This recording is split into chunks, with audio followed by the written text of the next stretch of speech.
감사합니다. 오늘 저녁에 우리 주님 전에 오신 모든 성도님들을 주님의 이름으로 환영합니다.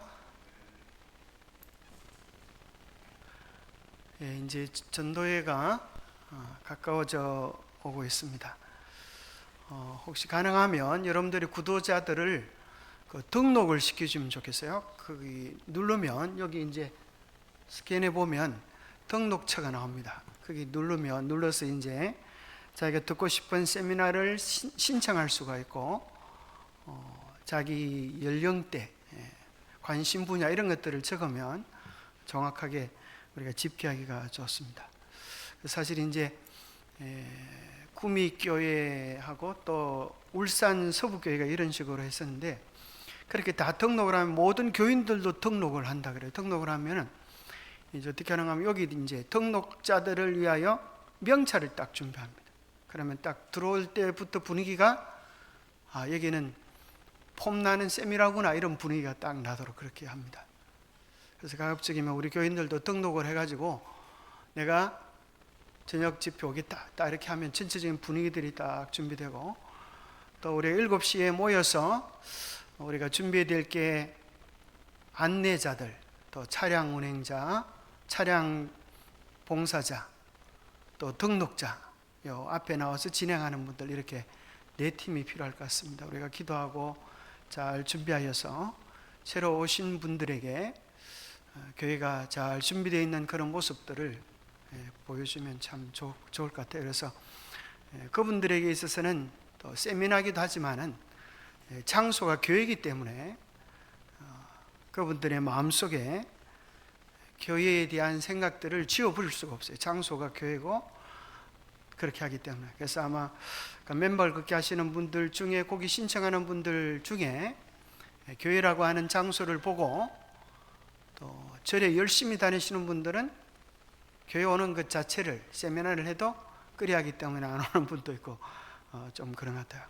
그래서 어쨌거나 오시는 분들 우리가 잘 대접하는 그런 차원에서 우리가 먼저 기도하고 준비되어서 많은 영혼이 아닐지라도 준비된 영혼이 이곳에서 우리 건강기별을 잘 받아들이고, 건강기별은 복음의 오른팔이라 그랬어요. 그죠? 그들의 정말 필요되는 건강의 유익을 얻고, 또 어떤 분은 원장님하고 상담을 좀 하고 싶어 하기도 하고, 그런 분들도 계시고, 또 보니까 우리가 하는 모든 것들이 심는 것만큼 거두는 것 같아요. 그건 정해진 법칙이에요. 그죠? 우리가 활동도 안 하는데 많은 사람들이 올 수가 있을까요? 그런 일 없는 것 같아요. 그래서 어쨌거나 우리가 할 수 있는 한 최선을 다해 열심히 일을 하고 준비되어 기도하고 그렇게 해야 할 것 같습니다. 그리고 현수막을 우리가 이제 5개 달았는데 그것도 효과가 있을까요? 현수막 달고 그날 오후에 한 명이 등록을 했어요. 보고 일반 이제 전단 뿌리는 것도 효과가 있고, 또 전도지 뭐 이렇게 현수막 다는 것도 관심 있는 사람들은 그래도 보는구나. 또 그 등록한 사람이 또 40대, 아주 보니까 40대 좀 뭐라 그럴까요? 희망적인 분이라 그럴까요? 그러니까 이 건강에 자원하에 등록하시는 분들은 이렇게, 이것도 등록도 이제 인터넷으로 해야 되기 때문에 좀 빠릿빠릿하고 그런 분들이 오히려 더 올 수 있어요. 젊고 요망한 분들이. 그래서 어쨌거나 잘 진행되도록 우리가 많이 기도하고 준비하고, 우리 전체적으로 명찰은 못 달지만 우리 등록하고 안내하시는 우리 교인들도 딱 이렇게 명찰을 딱 준비해가지고, 이제 교회 준비해가지고 오는 사람들이 많이는 안 할지라도 그런 모습을 보고, 별거 아니지만 명찰 하나도, 그죠? 있는 거하고 없는 거하고 좀 다를까요? 그죠? 느낌이 좀 준비되는 같은 그런 느낌들을 줄 수 있을 거라 생각합니다. 그래서 우리가 전도를 위하여 더 많이 기도하고, 또 무엇보다도 우리 교우님들이 많이 참여하셔서 은혜로운 시간들이 되면 좋겠습니다. 우리 교우님들이 건강에 대한 정말 좋은 유익을 얻고, 여기 보면은 구독자가 65만 명인데 우리가 광고하는 중에 숫자가 얼마로 늘었을까요? 보니까 숫자가 많이 늘었어요. 66만 6천 그래서 이제 우리 선교부장님은 5를 넘었으니까 67만 원으로 광고해도 되겠다 이렇게 반올림해가지고 그런 얘기도 하셨는데, 정말 많은 사람들이 오늘날 건강에 대하여 참 관심을 많이 가지고 있는 것 같아요. 그래서 우리가 건강에 대하여 무장되어지면 건강에 대하여 필요하지 않은 사람들은 아무도 없어요. 그죠? 왜냐하면 몸이 느껴지기 때문에.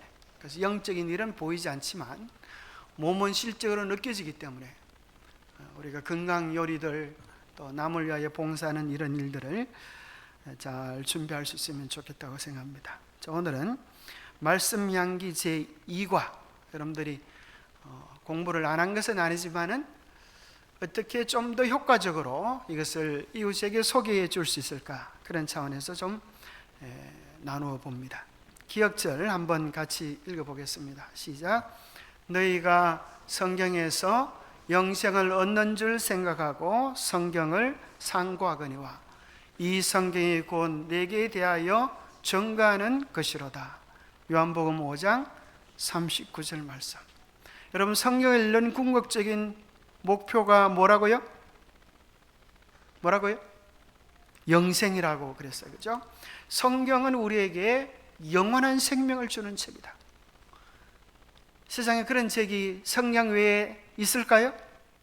그렇지 않아요. 이 세상의 어떤 곳에 가도, 그죠? 생명을 주는 책은 없습니다. 그런데 생명을 얻으려고 하면 어떤 과정을 겪어야 된다는 거예요? 말씀 속에서 누구를 만나야? 예수님을 만나요. 너희가 영생을 얻는 줄 알고 성경을 상고하거니와 이 성경이 누구에 대하여? 나에 대하여, 예수님에 대하여 말씀해 준다. 그래서 예수님을 말씀 속에서 만나고 깨달을 때 그게 뭐가 되는 거예요? 우리에게 생명이 되는 거예요. 마치 밥을 먹는다고 다 힘이 될까요? 그렇지 않아요. 밥을 먹고 뭐 해야 됩니까? 꼭꼭 씹어서 소화가 돼야 소화되는 것만큼 힘이 되고 영양분이 됩니다. 먹는 양이 아니라 소화되는 양이 그 사람의 건강을 좌우하듯이 말씀도 마찬가지예요. 얼마나 많이 보는가가 중요한 게 아니라 그 말씀이 뭐 되어져야 돼요? 소화되어져서 깨달아져서 내게 삶을 변화시키는 능력, 에너지가 되는가 하는가가 문제입니다. 그래서 먹는 육신의 양식은 반드시 어디로 내려갑니까? 위로 내려가서 소화를 잘 시키면 어떤 사람이 되죠? 위대한 사람이 됩니다. 그죠? 위가 커지고 활동하면서 위대한 사람이 되죠. 그러면 영적인 양식은 어디로 가야 될까요? 밑으로 내려가지 않고 위로 올라가요. 어디에 저장됩니까?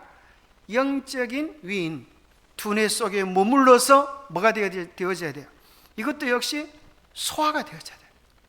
소화되려고 하면 반드시 위에게 나와서 싸우는 역사가 일어나듯 하나님 말씀이 우리의 생각 속에서 내 생각과 하나님의 말씀들이 싸우면서 말씀이 나를 정복하고 깨우침을 줄 때, 아하, 하나님 말씀이 이런 것이구나, 내 뜻을 말씀 앞에 묻고 바칠 때에 그 말씀이 우리의 삶을 변화시키는 능력이 됩니다. 그래서 놀랍게도 성경은 뭐 하는 책인가 하면, 책에 보면 인간의 운명을 좌우하는 대단한 책이죠. 인간의 운명을 결정하는 책. 봐도 그만 안 봐도 그만 이게 아니라는 거예요. 죽느냐 사느냐는 궁극적인 문제를 우리에게 다루어줍니다. 영원한 생명의 반대는 무엇입니까? 영원한 멸망이에요. 한순간의 문제가 아니라 영원한 문제를 결정합니다. 우리가 공부를 하는 것은 주로 30세까지 공부를 한다고 생각하면 몇 배 효과를 볼 수 있을까요? 우리가 그죠? 90세까지 활동한다면 90 나누기 30을 하면 30 나누기 90 나누기 30을 하면 뭐가 나와요? 3배가 나와요. 3배, 그죠? 3배 효과를 볼 수 있겠죠. 30년 동안 공부를 열심히 하면 그 나머지 시간들 어찌 보면 2배입니까? 60배, 90배 이렇게 하니까 300% 배수로는 2배 효과를 누릴 수가 있겠죠. 그러면 우리의 짧은 생애를 바쳐서 말씀을 통해 영생을 얻는다고 하면, 자, 100세의 삶을 말씀을 읽는 일에 투자하여서 말씀 속에서 영생을 경험한다고 하면 얻는 이득은 몇 배일까요? 얼마예요, 저는? 예, 그렇죠. 무한대입니다. 그렇죠. 어떤 무한대 나누기 어떤 수는 아무리 밑에 숫자가 많을지라도 무게가 뭐니까요? 무한대니까 무한대의 값을 얻을 수가 있다는 것입니다. 그래서 우리가 공부를 열심히 하여서 행복한 삶을 추구하듯이 우리가 영원한 행복을 위하여 성령 말씀에 자신의 시간을 투자한다고 하는 것은 정말 지혜로운 일입니다. 자, 우리가 일상생활에서 자연스럽게 쓰는 것 가운데 유한낙서라고 하는 게 있는데, 여러분 이거 잘 사용하죠, 그죠? 유한낙서를 잘못 쓰면 죽을 수도 있다고 하는 사실을 여러분 아십니까? 그죠? 유한낙서 잘못 써가지고 혹시 병원에 실려간 분은 안 계십니까? 유한낙서가 아주 값도 싸고 뭐 하는데 이게 효과가 좋습니까? 깨끗하게 하는데 아주 정말 대단한 힘을 가지고 있어요. 그런데 이게 재료가 뭔가 하면 염소와 가성소다가 합쳐져서 이게 유한낙서를 만듭니다. 염소를 먹으면 어떻게 될까요? 염소를 먹으면 염소가 되는 게 아니라 죽어버립니다. 자, 유한낙서가 만나지 말아야 될 친구가 있어요. 어떤 친구를 만나면 안 될까요? 한번 생각해 보세요. 유한낙서가 만나지 말아야 될 친구 누구지요?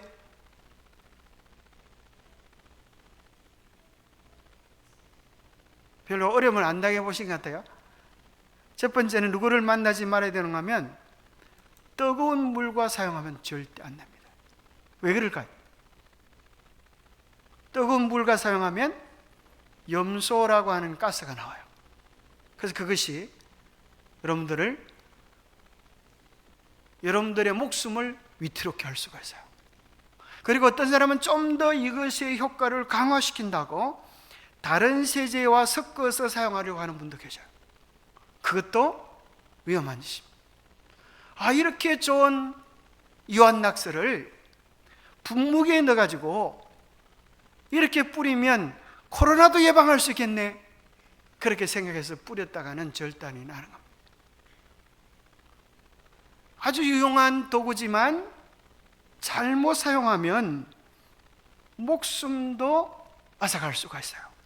왜 그런가 하면 염소라고 하는 것은 아주 무서운 독 같습니다. 그것이 실제로 제1차, 2차 세계대전 때 수많은 사람들을 살상한 독가스로 쓰여졌습니다. 염소가스는 1차 세계대전에서 독일군이 프랑스군에 처음 사용한 무서운 화학무기입니다. 손쉽게 대량 생산할 수 있고 공기보다 무거워 한 번 살포하면 즉각적으로 반응이 나타납니다. 인체에 들어가면 눈과 코, 목의 점막 등의 수분과 만나서 염산으로 변합니다. 피부나 살이 짓무르면서 화상을 입게 되고 다량 흡입하면 폐염증을 일으켜 호흡곤란으로 사망합니다. 공기 중에 30에서 50ppm만 퍼져도 1시간 내에 사람을 죽게 하는 맹독성 살인가스입니다. 그죠? 살인가스, 우리 주위에 자연스럽게 있었는데 이렇게 아주 나쁜 놈인 줄 몰랐습니다. 실제로 제2차 세계대전 때 8만여 명의 연합군이 총 한 번 써보지 못하고 이 가스로 목숨을 잃어버리게 됩니다. 자, 생명을 살리는 성경도 자칫 오용하면 사람을 죽이는 독가스가 될 수 있을까요? 성경 때문에 목숨을 건진 사람도 많지만 성경 때문에 목숨을 잃어버린 사람도 있을까요? 많습니다. 어떻게 할 때 그렇게 되어졌는가? 첫 번째는 희한하게도 성경 말씀을 자기들만 독점하려고 했던 사람들이 있어요. 이건 딴 사람들에게 줄 수 없어. 우리만이 이걸 가져야 돼. 좋은 일 같죠. 정말 좋은 거니까 이건 딴 사람 안 줘야 돼. 누가 그렇게 했습니까? 유대인들이 그렇게 했습니다. 그러면 독점하면 자기들이 복을 많이 받을 것 같은데 받았어요, 안 받았어요? 오히려 하나님께로부터 버림받게 되어졌습니다. 참 희한한 일이죠. 좋은 것을 독점하면 좋을 줄 알았는데 하나님의 뜻은 좋은 것을 뭐함으로 복을 얻도록 하셨어요? 나눠주도록 그렇게 하셨어요. 그래서 유대인들은 성경을 독점하면서 정말 중요한 것, 거기에 대해서는 성경을 못 보도록 만들었어요. 뭡니까? 자, 여러분, 유대인들이 성경 가운데 읽지 못하도록 한 곳이 두 곳이 있어요. 여러분 기억납니까? 이사야 53장. 왜요? 그죠? 예수님의 메시아성을 증명해 주는 너무나 중요한 구절이기 때문에 그걸 읽으면 누구든지 예수님이 메시아라는 사실을 인정하지 않을 수가 없어요. 그러니까 못 읽게 하는 거예요. 그 다음에 또 뭘 읽지 못하게 할까요? 다니엘서 9장에 나오는 70주야를 풀지 못하게 합니다. 왜요? 그 70주야를 풀면 유대인들에게 은혜의 기간이 끝이 나고 그 신탁이 기독교로, 그리스도의 남은 무리에게로 넘어간다고 하는 사실을 인정할 수밖에 없기 때문에 그들은 다니엘서의 70주야를 푸는 자들의 손이 썩어 없어지기를 원하노라, 그렇게 탈무드의 기록이 났다는 거예요. 독점하는 것은 생명을 독으로 만드는 거예요. 독점하면 내가 좋을 줄 알지만 나도 죽고 남도 죽이는 참으로 어리석은 것입니다. 두 번째는 성경을 볼 때의 편견 속에 빠져서 성경을 자기 마음대로 해석하는 사람들이 있어요. 그것은 중세시대 때 중세 교회가 그렇게 했습니다. 심지어 그들은 성경을 금서 목록에 넣었어요. 성경을 본다고 해서 불태워 죽였어요. 왜요? 자기들만이 그것을 읽고 해석할 수 있는 권한을 가졌다, 이렇게 얘기했어요. 왜 그렇게 말해놓으면 자기들의 가르침 그것만 맹종하도록 만들어버렸어요. 그런데 그러한 편견은 오늘날에도 여전히 존재하는 것입니다. 그리고 오늘날 많은 사람들을 멸망시키는 또 하나의 성경에 대한 오해는 성경을 너무 잘 아는 것처럼 보여요. 그러나 성경을 왜곡시키는 사람들이 있어요. 성경 박사같이 보여요. 성경절도 알고 성경을 풀어주는 것 같기도 한데 하나님께서 원래 의도하신 성경의 궁극적인 내용과는 전혀 다르게 그렇게 풀이하는 사람들이 있는데, 그런 사람들이 어떤 사람들일까요? 사이비 종교의 교주들이 그렇게 합니다. 그래서 어떤 사람은, 그 중에 어떤 사람은 자기가 계시를 봤는데 성경이 막 글자로 이렇게 대담하는 자기 입으로 쏙 들어갔다는 거예요. 그 성경을 계시록에 먹었다고 표현되는데 먹었다고 하는 것이 바로 내가 그걸 먹어가지고 나만이 성경을 풀 수 있는 권한이 있다, 그렇게 선전하는 사람도 있는데, 우리가 보면 말도 안 되는 소리 같은데 수많은 사람들이 그러한 것에 휩쓸려 넘어가는 것을 보게 됩니다. 그렇다고 하면 성경을 우리가 어떻게 읽어야 하는가? 만나지 말아야 될 친구들, 독점하고 왜곡시키고 하는 그런 것들은 만나지 말아야 될 친구라고 하면, 성경과 만나야 될 좋은 친구가 있다고 하면 그건 무엇일까? 예수님께 영생을 물었을 때에 예수님께서 이렇게 답변하셨습니다. 율법에 무엇이라 기록되었으며 네가 어떻게 읽느냐? 성경에 어떻게 기록되었으며 내가 어떻게 읽느냐에 따라서 뭐가 주어진다는 거예요? 사느냐 죽느냐 하는 중대한 일이 벌어진다는 거예요. 그러면 우리가 성경을 읽을 때에 제일 먼저 만나야 될 친구가 누구입니까? 기도하는 것입니다. 하나님, 저의 우둔한 두뇌로 이 말씀을 깨닫게 도와주십시오. 간절한 마음으로 기도하는 것입니다. 그런 다음에 하나님의 말씀을 읽는 것입니다. 한번 읽어도 뜻이 잘 이해가 되지 않으면 천천히 소리내어서 또 읽어보는 것입니다. 그리고 나서 말씀을 유심히 관찰해 보는 것입니다. 이 관찰이라고 하는 것은 아주 중요한 일입니다. 이 앞에 똑 서 있어 보면 여러분들이 많은 지가 다 보여요. 선생님들이 자리가 항상 그런 겁니다. 그래서 예배 시간에 장난치는 사람, 옆 사람하고 수근거리는 사람 이렇게 다 보입니다. 어떤 분이 교회 와가지고 삐딱하게 앉아 있었다 그래요. 그 목사님이 설교를 하시다가 집사님 왜 신앙을 그렇게 삐딱하게 하십니까? 그렇게 얘기를 하셨어요. 그 집사님이 깜짝 놀라가지고 내가 어떻게 삐딱하게 신앙을 한단 말이에요. 저는 똑바로 합니다. 그 목사님 뭐라고 하시냐면 집사님 벌써 앉은 모습을 보세요. 삐딱하지 않습니까? 그렇게 얘기했다는 거예요. 그래서 우리가 사람 눈에도 불편하다면 하나님 눈앞에서 우리가 얼마나 경건하고 진실된 모습으로 예배 드리는 모습을 봐야 할 것인가 하는 것을 생각해 봐야 합니다.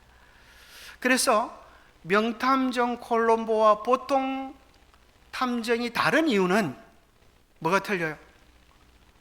관찰을 잘하는 겁니다. 보통 사람은 발견하지 못할 단서를 사건 현장 속에서 찾아내는 거예요. 보통 사람들은 보고 여기 뭐가 있어? 아무것도 없구만 이렇게 하는데, 그죠? 그 책상 밑에서 뭘 끄집어내? 머리카락 하나를 탁 끄집어내는 거예요. 그리고 그것을 분석해가지고 범인에 대한 단서들을 잡죠. 요즘은 또 과학 수사대에서, 그죠? 사람이 칼에 찔리면 어떤 모습으로 칼에 찔리는지를 또 칼 자국들을 분석해 보면 이게 타살인지 자살인지 그것도 다 나와요. 유심히 관찰해 보면 거기에 뭐가 있는 거예요? 답이 있는 거예요. 그래서 사실은 오늘날 온갖 오류를 가리키는 이단들은 성경을 유심히 관찰하잖아요. 어떻게 관찰할까요? 코에 걸면 코걸이, 귀에 걸면 귀걸이, 자기들의 입맛에 맞추어서 이렇게 해석해요. 그래서 성경 원문에 대해서는 아무것도 몰라. 그래서 아주 웃기는 소리를 해요. 저쪽에 어디 동산인데 거기 무슨 산인데 그 산이 풀어보면 한문으로 신의 산이다 그렇게 얘기하는 엉뚱한 소리들을 하는데, 참 희한하게도 어리석은 것은 많은 사람들이 거기 넘어가요. 뭐하지 못해서 그래요? 자세히 관찰해 보면 이것이 가짜인지 진짜인지가 성경 말씀 속에서 나와요. 뭘 보면 알 수 있는가 하면 원문을 관찰해 보면. 자, 원문을 몰라도 뭘 보면 알 수가 있을까요? 자, 이런 말이 있어요. 원문을 몰라도 오늘날 원문을 보는 것만큼 성경을 깨달을 수 있는 방법이 있다. 여러분, 그게 뭔지 아세요? 원문을 몰라도 돼요. 오늘 이 시대는 원문처럼 성경을 해석할 수 있어요. 뭐 하면요? 예? 성경의 다른 번역서들을 비교해 보는 거예요. 5가지 이상의 번역서들을 비교해 보면 그 뜻이 명확히 나타납니다. 예를 들어서 요한계시록 제일 마지막 장에 보면 두루마기를 빠는 자들은 복이 있나니 그렇게 되어 있어요. 그 두루마기를 빤다고 하는 것이 무슨 뜻일까? 다른 번역과 비교해 보면 한글 킹 제임스 버전은 뭐라고 나올까요? 계명을 지키는 자들 이렇게 나와요. 그런 걸 보면서 하나님의 계명을, 바로 두루마기를 빤다고 하는 것이 하나님의 계명을 준수하는 것이구나. 성경 자체가 이야기해 주는 명확한 뜻들을 본문 속에서 발견하게 됩니다. 그래서 유심히 관찰할 때 비로소 뭐가 가능한가 하면 해석이 가능합니다. 해석이라고 하는 것은 그때는 무슨 뜻이고 그 배경에서는 무슨 뜻이고 해석은 오늘 나에게는 어떤 의미가 있는가? 그때와 지금이라는 거예요. 그때와 지금. 그래서 때로 우리는 성경을 풀어준다고 하면서 전혀 엉뚱한 것에서 은혜 받는 사람들이 있어요. 어떤 청년이 창세기를 막 이제 새해를 맞이하고 창세기를 읽어가다가 제가 젊을 때인데 전우사님 제가 성경에서 놀라운 은혜를 발견했습니다. 그래 뭐냐? 그래 물어보니까 이렇게 말한 거야. 하나님과 동행했던 그 에녹이 가인의 후손이라고 하는 사실을 아십니까? 그 가인의 후손 속에서 그렇게 신실한 하나님의 백성이 나왔으니 얼마나 은혜롭고 감동적인 일입니까? 이렇게 막 얘기하는 거예요. 여러분, 가인의 후손에서 하나님과 동행했던 에녹이 나왔을까 안 나왔을까요? 에녹이 나오긴 나왔는데 동명이인이에요. 그 에녹이 아니에요. 그런데 이 사람은 너무 은혜를 받는 거예요. 그 은혜는 어떤 은혜예요? 가짜 은혜예요. 가짜. 또 여러분들이 특별히 유튜브에 대속죄일 날 양을 2마리 가지고 와요. 제비를 뽑아가지고 하나는 누구를 위하여? 여호와를 위하여. 또 하나는 누구를 위하여? 아사셀을 위하여. 근데 여러분들 유튜브 보면 정말 웃기는 게 많아요. 아사셀을 위하여 뽑은 양이 누구를 뜻한다? 누구를 뜻한다? 이 사람들은 예수님을 뜻한다 이렇게 생각하고, 예수님께서 우리의 죄를 짊어지고 그렇게 막 고생을 당하시고 낭떠러에서 그 이제 아사셀 양은 원래는 이제 광야에 내보내도록 했어요. 그런데 이게 소가 자기 집으로 돌아오듯이 이 염소가 집으로 돌아오는 거예요. 이놈이 죽어야 되는데 돌아다니다가. 그러니까 어떻게 하는가 하면은 이제 유대인들이, 성경에는 그게 안 나오는데 유대인들이 실제로 그렇게 하는 거예요. 대속죄일 날 이 염소를 가지고 가지고 나놓으면 집으로 돌아오니까 못 돌아오도록 높은 절벽에서 떨어뜨려 죽는 거예요. 죽이는 거예요. 그래서 그 계곡의 이름이 아사셀 계곡이에요. 그런 계곡이 실제로 있어요, 유대에.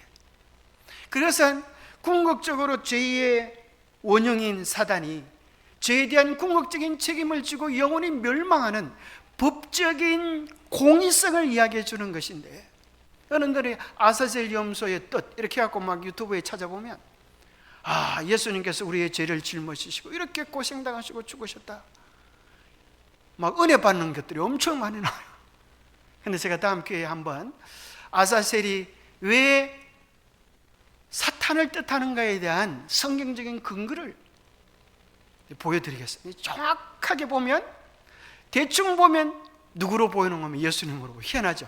똑같은 하나를 가지고 대충 보면 예수님으로 보이는데 좀 더 구체적으로 보면 성경 자체가 아사셀이 사탄으로 묘사해주고 있어요. 그런데 그걸 모르면 뭐 하는 거예요? 거기서 막 가짜 은혜를 받는 거예요. 안식일에 대한 계명도 그렇죠. 바르게 해석하면, 그죠? 바르게 해석하면 그렇게 해석될 수가 없는데 가짜 해석을 통하여 막 은혜 받는 사람들이 많아요. 이번에 채널 7에 보면 온누리교회 목사님이셨던 한 목사님이, 그죠? 이 안식일 진리를 발견해서 나오시면서 처음에 설교 서론에 뭐가 나오는가 하면 자기가 캐나다에서 청년반에게 안식일이 일요일로 바뀌어진 그 성경적 근거들을 막 은혜롭게 설교하는 것이 막 나와요. 그때 막 교인들이, 막 청년들이, 목사님 따봉, 드디어 내가 왜 일요일을 짓게 되는지 그 이유를 알았다고 막 그렇게 히트친 설교를 했다는 거예요. 근데 나중에 알고 보니까 그 해석이 잘못되어졌다. 자, 관찰 해석 다음에 필요한 게 뭘까요? 자, 관찰 해석 다음에 필요한 게 뭘까요? 해석을 하면 뭐예요? 이게 그런 뜻이구나, 이 말씀이 이런 뜻이었어. 제일 마지막에 어떻게 보면 가장 중요한 것 같은데, 여기까지 와야 드디어 밥을 먹는 효과를 보는 거예요.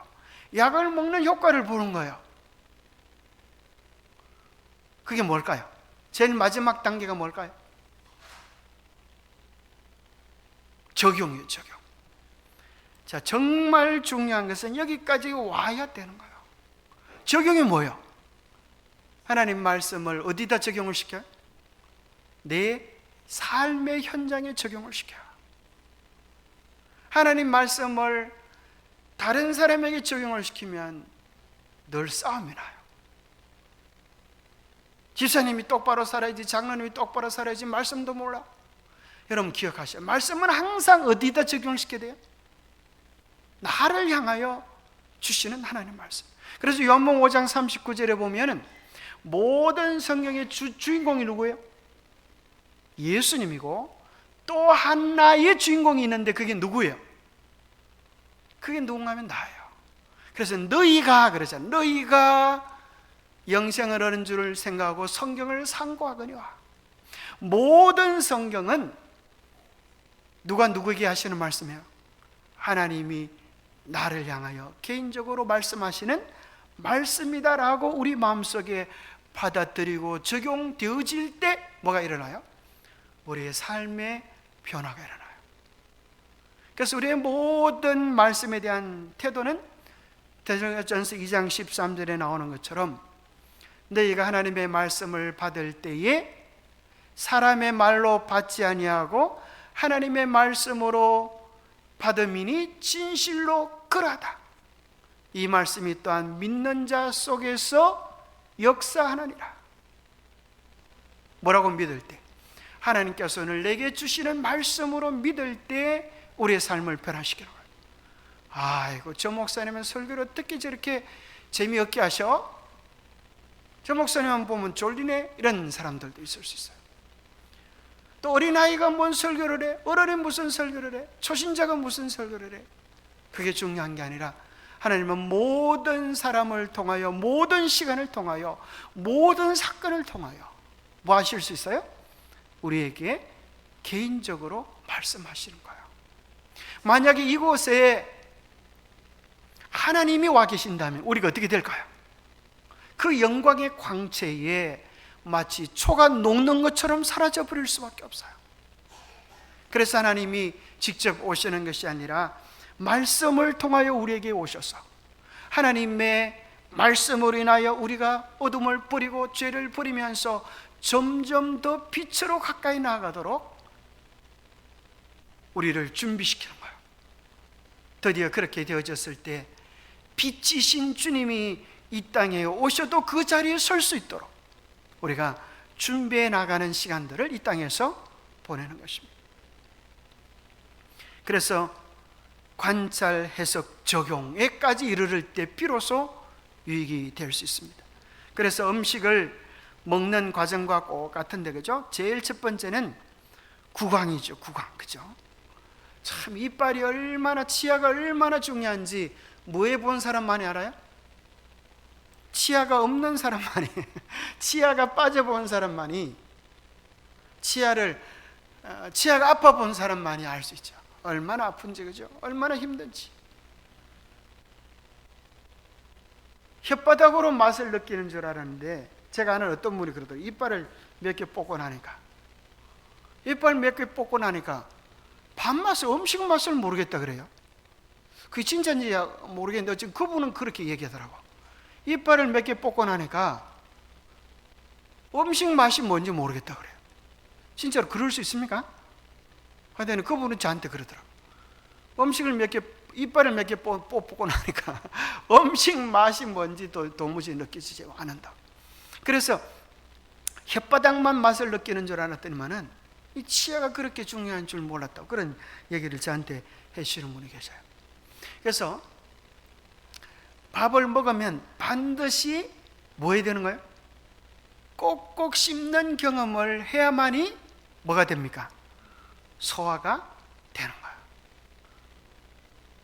그래서 우리 뉴스타트에는 음식을 몇 번 씹어라 그래요? 100번은 씹어라 그렇게 이야기하지 않습니까? 100번 씹으면 소화되지 못할 게 없다는 거예요. 그래서 씹는 것처럼 그것은 뭘 얘기하는가? 묵상하고 유심히 관찰하는 것이다. 두 번째는 위 속으로 들어가서 저장되어져 가지고 내 것으로 소화되어져야 되겠죠. 그러니까 저장되어지는 것이 뭔가 하면 하나님 말씀을 내 두뇌 속에 기억하는 거예요. 그래서 두뇌 IQ라고 하는 것은 두 가지죠. 기억력과 사고력이에요. 그렇죠? 기억이 돼야 사고가 되지, 음식이 있어야 소화가 되지. 머릿속이 텅 비면 들어가 있을 게 없으니까 배가 불러도 아프지만 머리가 텅 비어도 아파요. 그래서 우리는 말씀을 음식이 들어가서 위에 저장되는 것처럼 말씀을 암송하고 기억하는 것은 정말 중요합니다.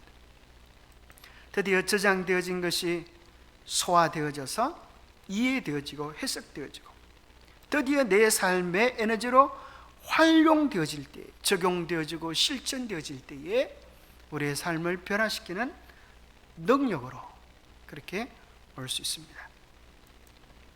자, 성경은 우리가 다 아는 것처럼 구약이 몇 권입니까? 39권, 신약이 27권, 3, 9, 27. 구약이 히브리어와 아람어로 기록이 되었고 구약은 약 30명에 의해서, 신약은 10여 명에 의해서 도합 1600년 동안 그렇게 기록이 되어졌죠.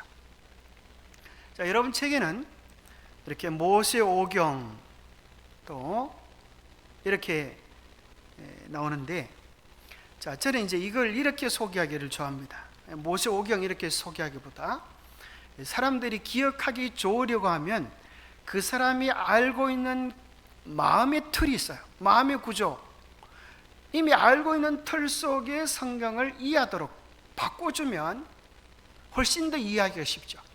마치 예수님께서 이 땅에 오셔가지고 농부에게는 구원의 도리를 뭘로 표현하세요? 씨앗을 심고 가꾸는 것으로 표현하시고 어부에게는 고기 잡는 것으로 표현하세요. 바느질하는 여인들에게는 그죠? 이런 것들을 표현하세요. 그러면 사람들이 기본 알고 있는 틀에다가 넣어주려고 하면 어떤 틀로 성경을 해석하면 좋은가 하면, 많은 사람들이 알고 있는 것이 뭔가 하면 시간은 뭐예요? 세 가지로 나눌 수 있어요. 시간을 세 가지로 나누면 뭐가 되죠? 과거, 현재, 미래가 되어져요. 성경도 세 가지로 나눌 수 있다는 거죠. 뭐와 뭐로 나눠요? 과거에 대한 걸 뭐라 그래요? 과거에 있었던 일을 뭐라 그러죠? 역사라 그래요. 역사. 현재 우리가 하는 것을 체험이라 그러고, 미래에 일어날 일을 뭐라 그래요?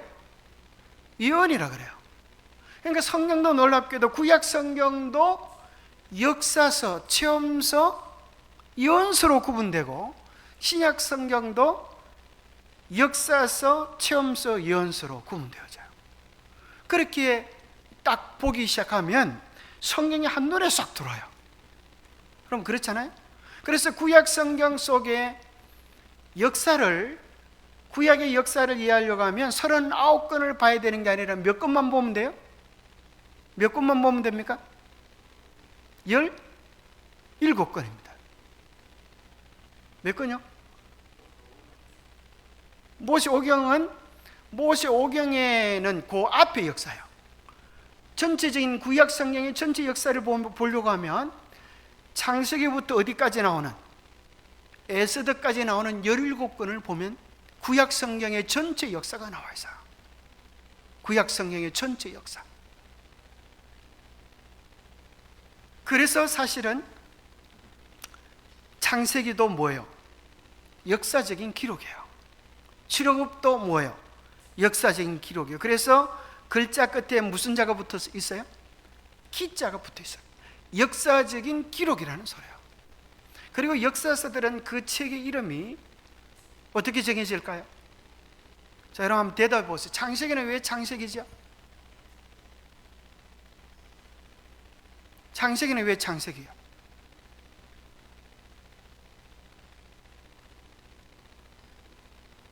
그죠? 자, 이렇게 이야기하시면 됩니다. 역사서는 책의 제목이 어떻게 정해진다고요? 책의 내용이 책의 제목이에요.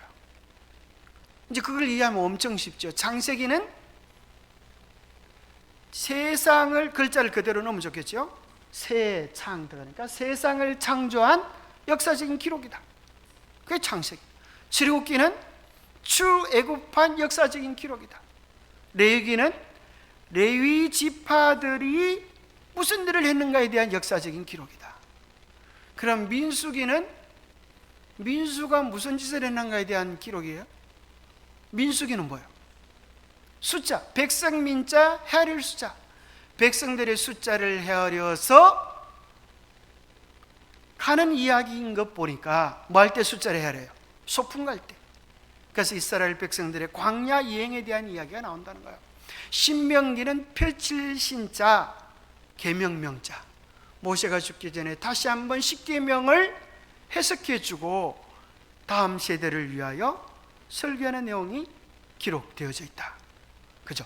그래서 내용들이 어떻게 기록되어지는지를 이해할 수 있으면 훨씬 더 쉽게 이해할 수가 있고 좋겠죠. 그래서 그냥 이렇게 쭉 하는 것보다도 그런 그걸 맥을 잡는다 그랬죠. 맥을 잡으면 훨씬 더 이해하기가 좋습니다. 신약의 구약에는 체험서는 이제 5권이에요. 문학서라 그러기도 하죠. 그래서 그것은 뭐로부터 시작하면 욥기, 욥시 잠자나 이렇게 약자로 외울 수가 있어요. 욥시 잠자나 이게 뭔 소린가? 욥의 주제는 뭐예요? 고난에 대한 것. 오늘 우리의 삶에도 고난이 있습니까? 고난이 있어요. 시편의 주제는 뭘까요? 찬양이야, 노래예요. 이 두 가지를 연결하면 고난이 있을 때마다 하나님을 찬양하라 그런 기별을 우리에게 줘요. 시편 다음에 뭐가 나오죠? 잠언이에요. 그러면 잠언의 뜻은 지혜예요. 그렇게 하면 지혜를 얻게 될 것이다. 전도서는 뭐예요? 도를 전하는 거죠. 지혜를 얻으면 그걸 나누어 주라. 아가서는 뭐예요? 사랑의 노래죠. 사랑의 노래. 그러면 네가 하늘로부터 사랑을 받게 되라. 오늘 우리의 삶에서 뭐가 있는가 하면 고난과 찬양과 삶의 지혜와 또 도를 나누고 하나님의 사랑 또 인간의 사랑을 누리는 그러한 경험들이 있는 게 문학서예요. 자, 마지막으로 역사서는 총 몇 권일까요? 구약성경에서 역사서는 몇 권일까요? 구약성경의 역사서 몇 권요? 17권. 그죠? 자, 17권의 역사서들은 책의 제목이 어떻게 정해집니까? 책의 제목이 어떻게 정해져요? 책을 쓴 사람이 책의 이름이에요. 그래서 무슨 책부터 무슨 책까지? 이사야서부터 말라기까지 17권이에요.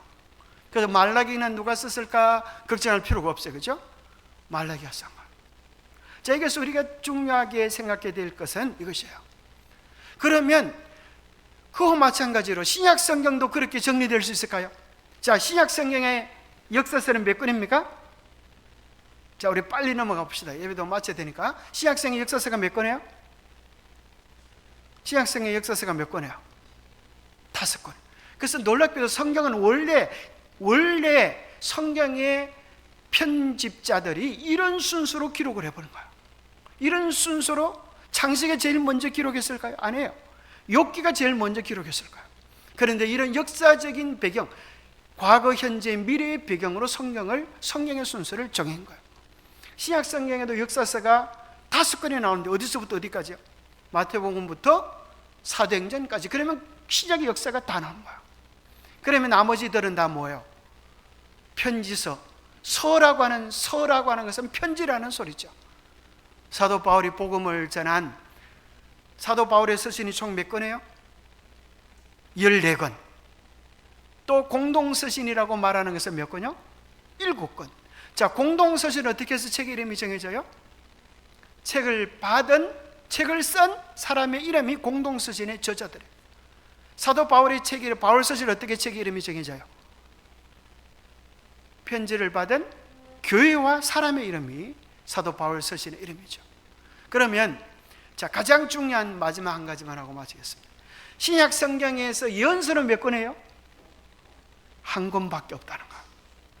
신약 성경에서 예언서는 한 권밖에 없는데 그 예언서를 풀려가면 반드시 알아야 되는 게 있는데 그게 뭐다? 다니엘서다. 그래서 다니엘서를 연구하는 거예요.